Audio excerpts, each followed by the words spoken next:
Christ, Dieu. Allô, Chesco. Ok. Assalamu alaikum, Oustaz. Ça va? Oui, ça va, alhamdoulilah. Alhamdulillah. Ça me fait plaisir. Moi, je t'ai découvert il y a 3-4 jours. Tu vois? Ok. Je te connaissais pas du tout. Je t'ai découvert parce que j'étais en train de scroller un peu sur TikTok et je suis tombé sur un direct d'un TikToker, comment il s'appelle, Monsieur Dago. Ah, d'accord, oui. Où ils étaient en train de parler de toi avec Oustaz, je sais pas quoi là, comment il s'appelle, Ismaël Aka et tout ça, leur groupe là, tu vois. Oui. Et en fait, ça m'a énervé. Ça m'a énervé parce que j'ai vu qu'en fait, ça faisait du buzz, tu vois. Oui. J'ai vu qu'il y avait beaucoup de monde sur le panel, il y avait 5000 personnes. L'autre, il dit oui, mais il doit faire un débat avec Jeff. Et Jeff, il doit venir. Et l'autre, il dit, Oustaz, il dit oui, moi, je suis prêt à te payer si tu me ramènes Jeff. Oh, si ça. Donc, ça m'a énervé, en fait. Tu sais pourquoi ça m'a énervé? Parce que moi, je suis dans un combat contre les Libanais en Côte d'Ivoire. Tu vois? Moi, je suis un artiste panafricain. Moi, je chante pour Ibrahim Traoré, Assimi Goïta, tout ça, parce que je lutte contre l'impérialisme et tout ce qui peut retarder l'Afrique et tous ceux qui pillent l'Afrique. Et en ce moment, en Côte d'Ivoire, nous, on a un problème avec les Libanais. Tu vois, les Libanais, ils ont envahi mon pays, ils ont pris tous les marchés, ils assassinent des gens, ça reste impuni, ils sont dans la corruption, ils sont dans tout ce qui est mauvais. Et nous, on est en train de combattre ça en ce moment. Et quand je vois des Ivoiriens sur Internet en train de distraire le peuple, que ça soit avec de la politique, que ça soit avec de la religion, que ça soit avec des buzz, de clash, de machin, ça m'énerve. Parce que j'estime qu'arrivé un moment, il faut qu'on parle des choses sérieuses et importantes. L'avenir de notre pays, l'avenir de nos enfants. Donc quand j'ai vu ce truc-là, ça m'a énervé. Et quand ils ont coupé, quand je suis sorti de leur direct et tout, parce que j'ai écouté ça peut-être 10-15 minutes et puis je suis parti. Et c'est là où je suis allé voir qui est ce Jeff. Parce que je vois que le gars, il était vraiment chaud, il voulait vraiment découdre avec toi. Tu vois? Donc c'est là où j'ai tapé ton nom et j'ai vu un peu tout ce que tu racontais et tout ça. Et j'avoue que ça m'a interpellé parce que moi, je suis musulman converti. Tu vois? Je suis musulman converti depuis à peu près 5 ans, 4-5 ans. Mais dans les vidéos que j'ai écoutées, tu as dit beaucoup de choses que je ne savais pas. Tu vois? Et ça m'a interpellé. Et moi, je suis quelqu'un qui lutte contre l'injustice. Je suis un rebelle. Et en quelque sorte, j'ai senti cette rébellion en toi dans la religion, dans la foi. J'ai vu que tu t'opposais à beaucoup de choses, peut-être qui ne sont pas dites ou qui ne sont pas bien faites, etc. Donc, ça m'a un peu intéressé. Et j'ai continué à écouter, j'ai dit, ah, ça c'est intéressant. S'il y a quelqu'un qui est musulman, et qui vient contredire des musulmans, là, ça va être difficile pour les musulmans africains de dire, oh, lui, là, il attaque notre religion et tout. Il ne peut pas attaquer ta religion puisque lui-même, c'est sa religion. Donc là, déjà, ça m'a intéressé. Et je les ai invités dans mon panel, j'ai affiché leurs photos, parce que moi, tous ceux qui me distraient dans mon combat, j'affiche sa photo et je crie sur lui. Je la lue. Donc j'ai mis leurs photos, ça fait 2 jours, j'ai mis leurs photos. Ismaël Aka, il est déjà monté dans les directs avec moi à l'époque et tout ça. Mais quand j'étais plus dans ma musique et tout, et quand j'apprenais un peu l'islam et tout. Mais là maintenant, je mets leurs photos et je les appelle pour venir débattre, pour que je leur pose des questions. Parce qu'il y a des choses que je ne comprends pas. Et bizarrement, ils ne veulent pas venir. Bizarrement, ça fait 2-3 jours, ils ne veulent pas venir. Donc les questions que je voulais leur poser, je vais profiter pour te les poser.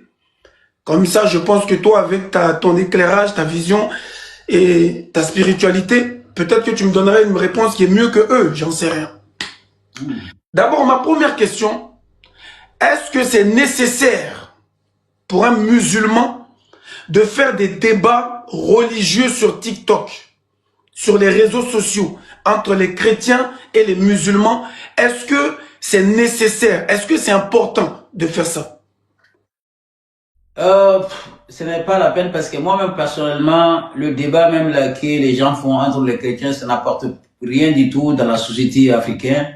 Et puis même ça a créé des polémiques. Parce que quand tu vois les chrétiens, les musulmans se détestent maintenant, c'est à cause de ces débats inutiles là.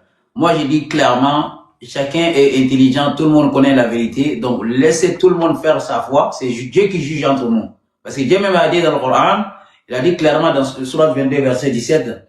Donc c'est lui qui va trancher entre nous, les musulmans, les chrétiens, les bouddhistes, peu importe sa religion, il tranchera entre nous au Qiyamah. Donc chacun n'a qu'à s'occuper, il n'a qu'à travailler. Tout ce que tu peux faire comme du bien, qui peut apporter dans la société, fais-le et laissez chacun libre de faire sa religion.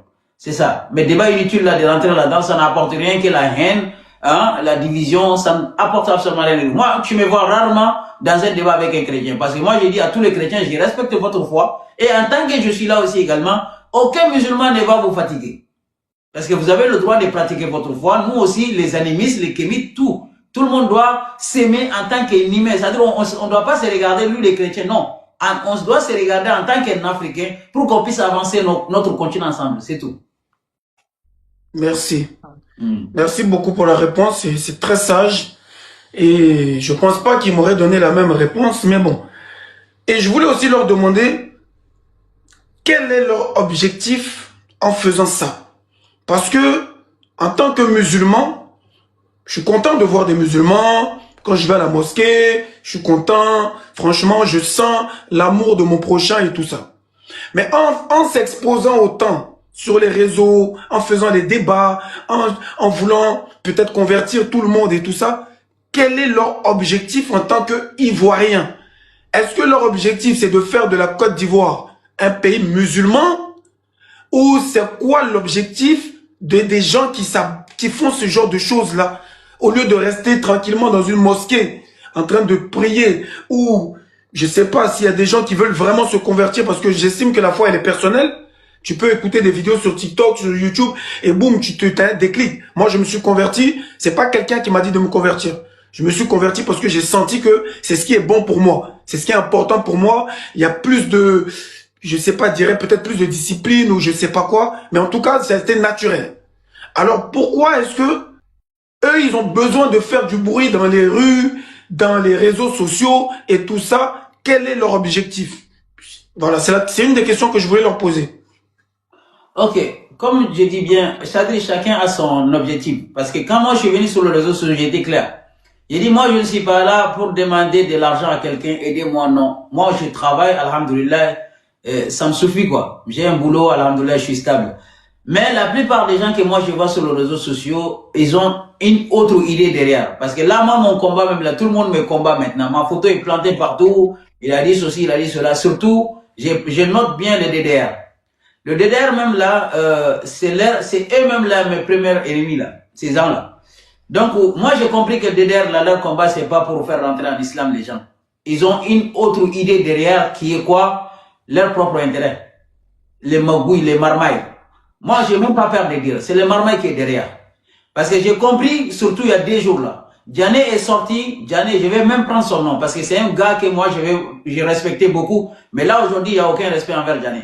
Parce que Djané est sorti, parce que quand tu veux parler de quelqu'un, il faut aller chercher à connaître son histoire réelle. Mais Djané, il se permet de voir une vidéo seulement, quelqu'un me critique sur les réseaux sociaux, il fait des lives, il prend cette vidéo, il vient dire aux gens que voilà Jeff est.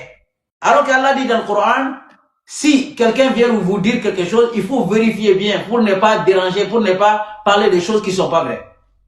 Donc, c'est là que moi j'ai compris que Djané même n'a même pas la maturité d'abord pour enseigner les gens l'islam. Parce que quand tu vieillis, il faut avoir de la sagesse.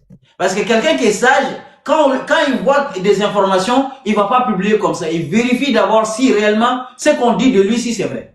Mais le mec, un vieux comme ça de 60 ans, tu viens t'asseoir sur ton live parce que les gens t'écoutent et tu balances des informations que tu n'as même pas vérifiées. C'est là-bas que j'ai compris que Djané, il a une autre idée derrière qui n'est pas l'islam, quoi. Parce que tu ne peux pas enseigner les gens que ta religion c'est l'amour, c'est la religion, il ne faut pas parler dans le dos des gens alors que tu fais même pareil. Donc tu vois, et Ismaël Aka aussi également c'est pareil. J'ai dit, moi je ne peux pas faire un débat avec Ismaël Aka. Moi-même j'avais refusé. Parce que j'ai dit que c'est Djané que moi je veux. Parce que toi, Ismaël Aka, c'est Djané qui t'a converti en islam. Donc ça veut dire que Djané est plus fort que toi. Mais je vois que Djané est en train de parler 6 dizaine de 16, j'ai dit non, lui il n'a pas le kilo. Parce que quelqu'un qui n'arrive pas à faire la dizaine de 6, lui il ne peut pas faire un débat avec moi. Et ensuite, il a envoyé son enfant qui est AK. Donc il a dit je l'ai bloqué, je l'ai débloqué, donc il voulait faire un débat. Donc ensuite, on s'est mis d'accord que le monsieur Dago, on va faire débat là-bas. Et à ma grande surprise, le mec il a dit le matin, le soir, il faut que je vienne dans son propre live. Non, moi j'ai dit non. On va dans un terrain neutre pour comprendre aux gens réellement c'est quoi l'islam. Donc ensuite, il est parti dans son live. Non, c'est Jafar qui a fui avec ses partisans. Moi, j'ai dit non, moi, je ne peux pas fuir avec quelqu'un qui vient de rentrer en islam. Il ne maîtrise même pas la langue arabe ni rien du tout. Donc, c'est que moi, je comprends, le DDR, là, ils ne font que là pour chercher leur propre intérêt. Ça n'a rien à voir avec l'islam. Parce que ce qui est pour l'islam, ce n'est pas un boulot. Parce que maintenant, en Côte d'Ivoire, le dawa pour le DDR, ça devient un boulot. C'est-à-dire qu'ils profitent de ça. À la Mecque, hein, ces deux personnes-là, ils sont partis à la Mecque, c'est avec le don. Djané et Aka, ils sont partis à la Mecque grâce au don. Là où ils sont plantés, ils ont eu ça grâce au don. C'est pour ça que moi, j'ai dit, au lieu de parler de ma vie à moi, vérifie là où tu es assis d'abord. C'est les gens qui ont rassemblé l'argent pour te donner. Moi, tout ce que moi j'ai, mon argent, là où je suis, mon appartement, c'est moi qui paye, c'est pas les abonnés qui payent. Donc, toi, tu peux pas comparer ta vie à la mienne. Donc, Djané et Ismaël Aka, les DDR, leur boulot n'est pas pour Allah. Il y a quelque chose qui est derrière, c'est leur propre intérêt. Ça n'a rien à voir avec Allah. Donc, ils ont égaré des millions de gens. Au lieu de s'asseoir d'abord, le problème qu'il y a en Côte d'Ivoire déjà, qui est le Libanais et tout ça, pourquoi ils n'en parlent pas? Exactement. Combien de jeunes Ivoiriens en train de prendre la mer ils sont en train de mourir dans le désert là-bas? Pourquoi il ne crée pas, il ne réfléchit pas pour mettre des choses en place, pour essayer que les jeunes gens qui sont en Côte d'Ivoire puissent avoir des boulots, pour que le pays puisse avancer? C'est ça le dawa aussi. Dawa n'est pas d'aller dans un rue là-bas, aller parler, Jésus-Christ n'est pas Dieu, Jean chapitre 3, alors que vous-même vous ne travaillez pas. Ils font quoi comme un boulot? C'est quoi le boulot de Oussa Djané? C'est quoi le boulot d'Ismaël Aka? Qui vous nourrit? Moi je travaille, tout le monde connaît mon boulot, mais eux ils font quoi comme boulot? Donc ça, avec ces discours-là, l'Afrique ne peut jamais avancer. Donc les gens qui sont derrière ces Djané, ces DDR-là, ce sont des gens qui sont feignants, qui ne veulent pas ouvrir leurs yeux. Sinon, quelqu'un qui connaît réellement la science ne peut jamais suivre ces gens-là. Parce qu'on sait que c'est des bandits. Ils n'ont pas de boulot, ils ont d'autres objectifs derrière. Voilà. Merci beaucoup, Oustaz. Et en fait, quand je les attaquais, les gens disent que oui, mais il y a aussi Jeff, tu peux aussi l'attaquer, lui aussi fait du monde, des vues et tout ça. D'abord, j'ai dit, lui, je peux pas l'attaquer pour l'instant parce que il n'est pas dans des débats. Il fait des vidéos pour expliquer à des gens ce que les gens ne comprennent pas. Donc, il n'est pas dans la distraction inutile, il vient pas convertir les gens, il est là, vous lui posez des questions, il répond selon ses connaissances. Donc, d'abord, c'est pas la même chose. Et après, d'autres abonnés m'ont dit, mais il n'est pas ivoirien. Raison de plus, il n'est pas ivoirien, je ne vais pas l'attaquer sur un problème ivoirien. Donc, maintenant, je vais te poser à toi la question, qu'est-ce que tu penses des pays musulmans qui, comme les pays maghrébins, comme le Liban, les pays arabes d'Orient et tout ça, qui ne respectent pas les musulmans africains, qui ne respectent pas les Africains tout court? Est-ce que ces gens-là, en tant que moi musulman, est-ce que ces gens-là sont mes frères? Est-ce que moi, si par exemple, ils attaquent mon pays, ou bien ils viennent envahir mon pays, comment est-ce que moi je dois me comporter? Je dois les laisser ou bien je dois les combattre s'ils sont musulmans comme moi? Est-ce que la religion musulmane passe avant la sauvegarde de ma patrie? Ça veut dire l'avenir de mes enfants, l'avenir de mon pays. Est-ce que je dois laisser ça de côté pour suivre l'islam alors que mon pays est en perdition? En ce moment, l'Afrique est envahie. Toute l'Afrique était noire. Le monde arabe a pris le nord. Aujourd'hui, les Libanais viennent dans nos pays et on va vers un grand remplacement. Et moi, je suis en train de lutter contre ça. Maintenant, dans cette position-là, en tant que musulman, qu'est-ce que je fais? Voilà le truc. Quel est le plus important? Mon pays ou ma religion? Est-ce que je dois continuer à prier, à prêcher sans aborder ce genre de sujet, ou ce sujet-là est beaucoup plus important? Je sais que j'ai mélangé beaucoup de mots. Non, je comprends. On va te faire descendre. Comme j'ai dit bien, moi j'étais clair. J'ai dit en tant que noir, D'abord, la première des choses, il faut séparer l'islam et la culture des Arabes. L'islam est à part, la culture des Arabes est à part. Chacun peut prendre l'islam et garder sa culture et ses valeurs. Donc, ce que les Noirs n'ont pas compris, ils mélangent la culture des Arabes avec l'islam. C'est ça qui est venu en Afrique maintenant.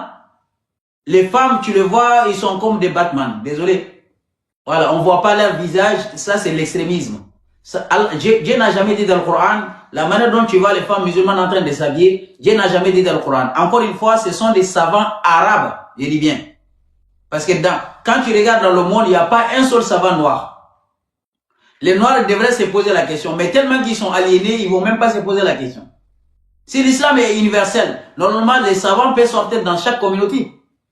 Mais pourquoi si savants sortent, ça sort seulement dans la communauté des Arabes et nous on n'a pas le droit de sortir. Mais ça ne pose pas de problème parce que la majorité des Noirs sont comme des moutons. Désolé. Tu vois. Donc, normalement dans ton pays, je dis bien, le pays vient avant l'islam. C'est pas que l'islam qui vient avant le pays avant l'islam. Parce que s'il n'y a pas la paix dans ton pays, toi tu ne peux pas pratiquer ta religion. Si tu vois que tu pratiques ta religion, tu pries Dieu, tu vas à la mosquée, c'est qu'il y a la sécurité. Si tu vois que quelqu'un va t'attaquer, comment tu vas aller prier à la mosquée? Donc c'est pour cela que j'ai dit, avant que Dieu crée Adam et Adam pour l'adorer, il y avait la terre déjà. Parce qu'ils ont dit que c'est les anges, ils sont descendus sur la terre pour prendre une terre pour aller créer Adam. S'il n'y avait pas la terre, comment Adam peut adorer Allah? Donc la terre a été créée avant la création de Adam. Donc la terre est plus âgée que Adam. Donc si Allah nous a donné la terre, si Dieu nous a donné la terre, il faut qu'on protège cette terre-là. Si il nous a fait que moi je suis malien, toi tu es ivoirien, tu as le droit de protéger ton pays. Parce que ce que toi tu peux faire ton pays, tu ne peux pas faire ailleurs. Parce que tu es ivoirien, tu respectes ton pays. Bon, un Libanais aussi respecte son pays. Donc un Libanais ne peut pas te laisser toi, tu viens dans son pays, tu fais n'importe quoi. Ni un Français, ni un Américain. Donc toi, c'est ton droit. Si tu vois que ton pays, ça part en couille, donc tu as le droit aussi de défendre ton pays. Tu dis, ouais, j'aime pas ça dans ton pays. Tu as le droit de... Voilà, mais on n'a pas dit d'être raciste. Donc j'aime pas d'autres pays. Non, parce que Dieu nous a créés pour qu'on puisse se connaître. Toi, tu vas au Liban et tu peux aller apprendre là-bas la culture libanaise ou leur nourriture et tout ça. Et tu viens dans ton pays, c'est une richesse. Ou un Libanais peut venir chez toi. Mais quelqu'un ne peut pas venir chez toi de dire que toi-même qui es né là-bas, comme il se comporte comme si c'est son pays plus que toi. Donc ça, c'est quelque chose qui n'est pas du tout, je suis pas d'accord. Donc parce que moi j'ai vu des Libanais, les Africains qui sont au Liban là-bas, les Africains qui sont au Koweït, au Maroc, en Algérie et tout ça, c'est pas un Africain. Est-ce qu'on peut, si eux ils m'aiment pas, est-ce que moi j'ai le droit de ne pas les aimer? Bah bien sûr. Bien sûr, tu as le droit à quelqu'un qui ne t'aime pas, bien sûr. Parce que si tu vois que le prophète lui-même, il a combattu les gens parce qu'il a combattu des gens qui ne les aimaient pas, qui voulaient même finir avec lui, il a pris des armes aussi, il s'est combattu. Donc, quelqu'un ne peut pas venir vivre dans ton pays et puis te montrer qu'il t'aime pas, ou vivre dans ta chambre et dire qu'il t'aime pas. Donc, il va dégager, c'est normal. Tu ne peux pas venir foutre des bordels chez toi et tu le fous dehors, ça c'est sûr et certain. Donc, c'est pas parce que quelqu'un ne m'aime pas qu'il faut que je l'aime forcément, c'est fou. En islam même là, si tu vois que quelqu'un ne t'aime pas, même s'il est musulman, il faut te débarrasser de la personne. Parce qu'on ne peut pas marcher avec quelqu'un qui ne nous aime pas. Ça c'est sûr et certain. C'est ton droit aussi également de te protéger et de protéger ton pays. Ça c'est sûr et certain. Merci beaucoup. Et si tu as un conseil à me donner, parce qu'en ce moment je rate beaucoup de prières et tout ça, vraiment je suis tellement débordé, tellement dans des combats, beaucoup de choses, que je rate beaucoup de prières. Qu'est-ce que tu peux donner comme conseil? Ok. Bon, de toute façon, comme j'ai dit bien, tout ce que moi j'ai dit aux gens, ce n'est pas seulement de te baser sur la prière, mais il faut te baser surtout le comportement. Voilà, ton comportement, il faut bien soigner ça d'abord. Parce que même si tu pries, si tu n'as pas de bon comportement, le jour de la résurrection, tu n'auras pas le paradis. Parce qu'il y aura des jugements. Parce que si tu n'as pas de bon comportement, la prière ne peut pas te sauver. Les piliers de l'islam, ils ont dit 5, moi j'ai dit 3. Parce que si tu crois à Dieu, tu crois qu'un jour tu vas te ressusciter, tu vas être demandé devant Allah, tu dois forcément avoir un bon comportement, sinon tu ne seras pas sauvé. Donc ce que moi je t'ai dit, tu peux prier, mais il faut vraiment faire attention au comportement. Ceux qui sont aux alentours, que ce soit le chrétien, il ne faut jamais avoir la haine envers un seul chrétien. Ni la haine envers un seul kémite. Aime tout le monde comme tu t'aimes. Traite tout le monde comme la manière dont tu te traites. Si tu peux aider un chrétien, aide-le. Si tu peux aider un kémite, aide-le. Ne regarde pas leur croyance ni leur apparence. Parce que c'est un humain comme toi. La manière dont toi tu souffres, la personne souffre comme toi. Donc ensuite, tu pries. À travers ça, il ne faut pas compter la prière qui passe. La prière, c'est juste une prescription que Dieu t'a donnée pour que tu peux te rappeler de lui pendant ta journée. Et quand tu te rappelles de lui pendant ta journée, ça doit te réformer pour que tu puisses devenir une bonne personne. C'est exactement ça. Vraiment, alhamdoulilah, merci beaucoup. Voilà, qu'Allah mette la baraka, continue ce que tu fais, c'est très important parce que le monde, il a évolué. Les gens, ils pensent qu'on est encore à l'ancienne. Plus le monde il évolue, plus ils vont apprendre des nouvelles choses. Et l'Africain, quand il y a des nouvelles choses, quand il faut évoluer, ça les dérange, ça les perturbe, alors que c'est normal. Si hier c'était comme ça, qu'aujourd'hui on te dit que c'est comme ça, il faut accepter et il faut avancer. Donc moi je t'encourage, félicitations, force à toi, que vraiment qu'Allah te donne tous les doigts. On est ensemble. Bonne soirée. Merci beaucoup. Voilà, merci beaucoup Chesco. Donc voilà, d'avoir passé dans mon live ici au Récit également et tous les gens qui nous regardent. Donc vous les connaissez, hein, vous les connaissez tous, Inch'Allah. Et voilà ce que moi j'ai envie de vous dire.